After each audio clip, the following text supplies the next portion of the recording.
Assalamualaikum warahmatullahi wabarakatuh.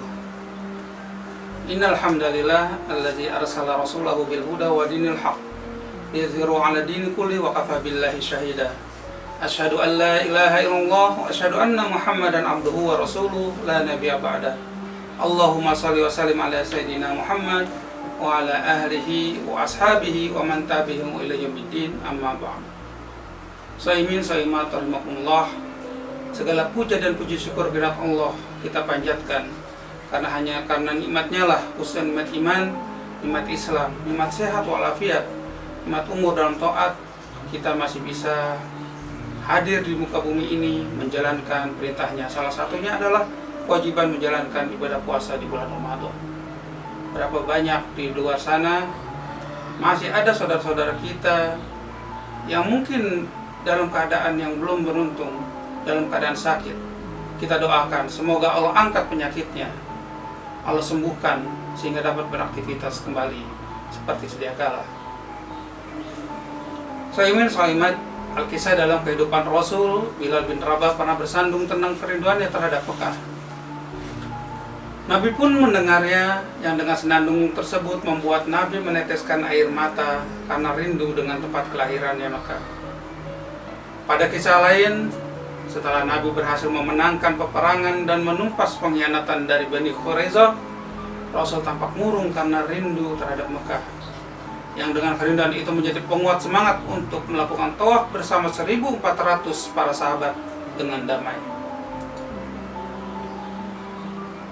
Di hari-hari Ramadan seperti ini, kita biasanya akan bertemu dengan sebuah tradisi masyarakat. Tradisi yang secara hakikat merupakan kebaikan yang dilakukan dengan niat dan cara yang benar. Tradisi tersebut adalah mudik. Sebuah tradisi yang umumnya banyak dilakukan oleh orang-orang Asia, terlebih lagi umat Islam. Menariknya, bagi umat Islam khususnya di Indonesia, tidak sedikit dari masyarakat meyakini tradisi mudik ini seakan menjadi sebuah kewajiban tersendiri dan dilakukan pada waktu tertentu, yaitu pada saat Ramadan atau menjelang Idul Fitri. Tradisi yang jika tidak dilakukan maka ada perasaan merasa tidak afdol atau bahkan menjadi dosa tersendiri antara tidak menjalaninya atau karena tidak bertemu orang tua dan hendak tolan di kampung halaman. Shaimin shaimat, sebagaimana kita ketahui bahwa jumlah pemudik dengan jumlah yang terus meningkat setiap tahunnya, kecuali pada tahun 2016 turun dari 23 menjadi 18 juta, namun kembali naik 15% pada tahun berikutnya. Hal ini tentu menjadi PR tersendiri bagi pemerintah dan masyarakat dalam hal memonitoringnya. Mengingat pada saat menjalani tradisi mudik, banyak korban meninggal selama proses tersebut. Bahkan pada 2013-2016 tercatat lebih dari 3.000 orang meninggal. Sekalipun kita meyakini bahwa wafatnya makhluk adalah sebuah sunnatullah. Islam agama sempurna yang mengatur semua lini kehidupan manusia secara detail. Dari menjelang tidur, bangun, beraktivitas, hingga bertemu malam kembali.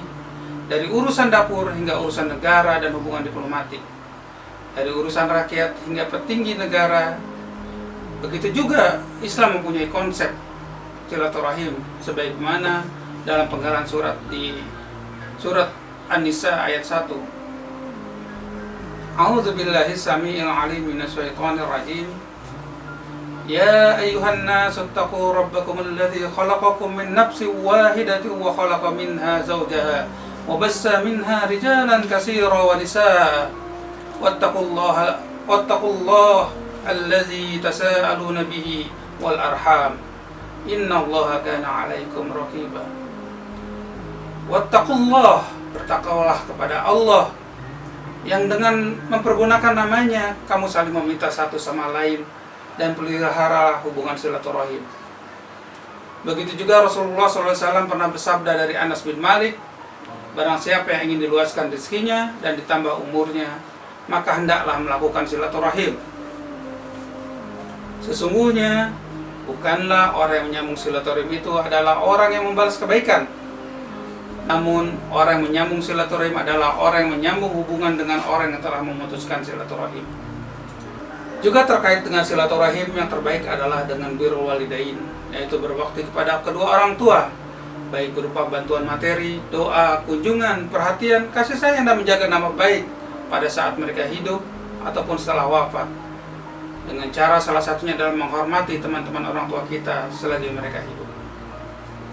Kedurhakaan kepada orang tua dapat menjadikan kita durhaka kepada Allah dan Rasul-Nya.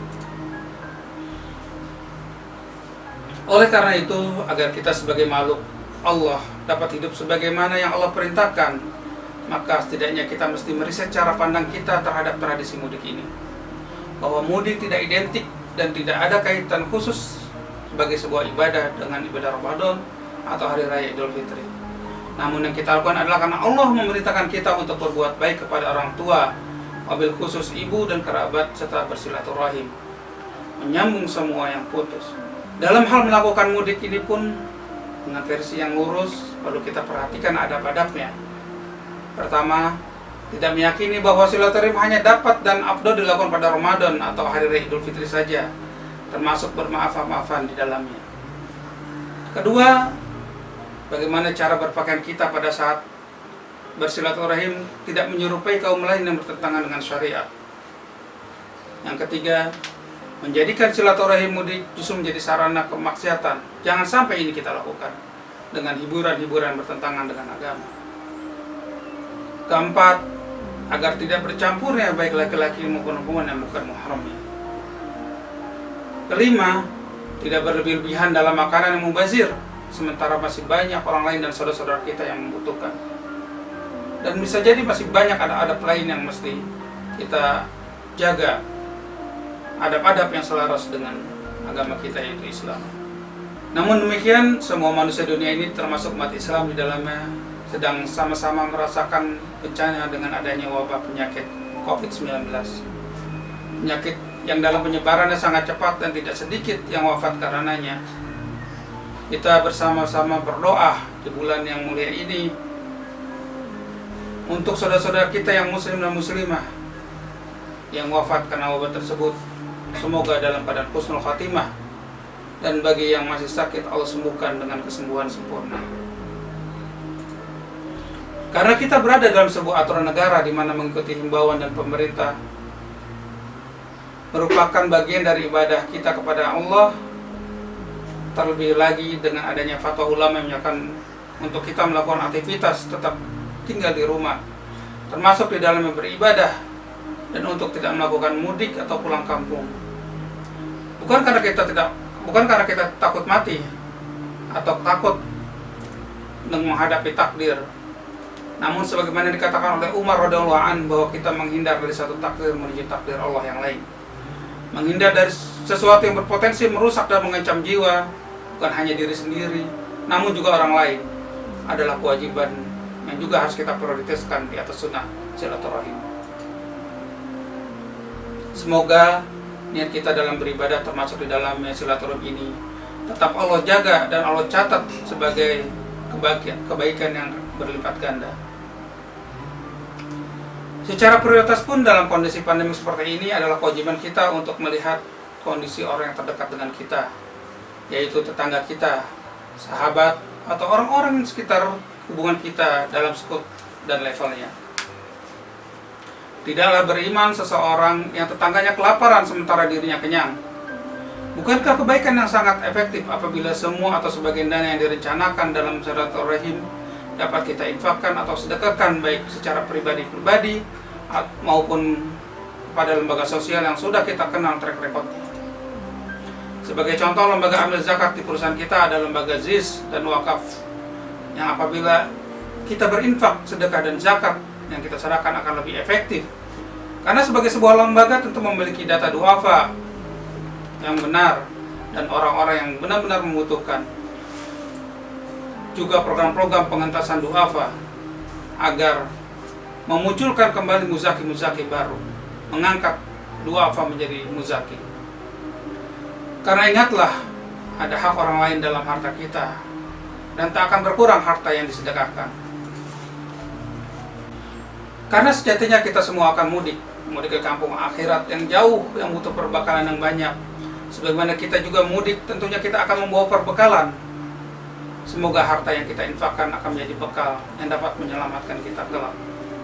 Terakhir, semoga dengan puasa Ramadan kali ini Allah menjadikan kita menjadi hamba yang bertakwa, menjadi orang yang menjadi lebih baik lagi dari sebelumnya, menjadi hamba-hamba yang muttaqin.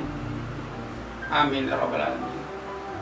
Wabillahi taufiq wal hidayah. Wassalamualaikum warahmatullahi wabarakatuh.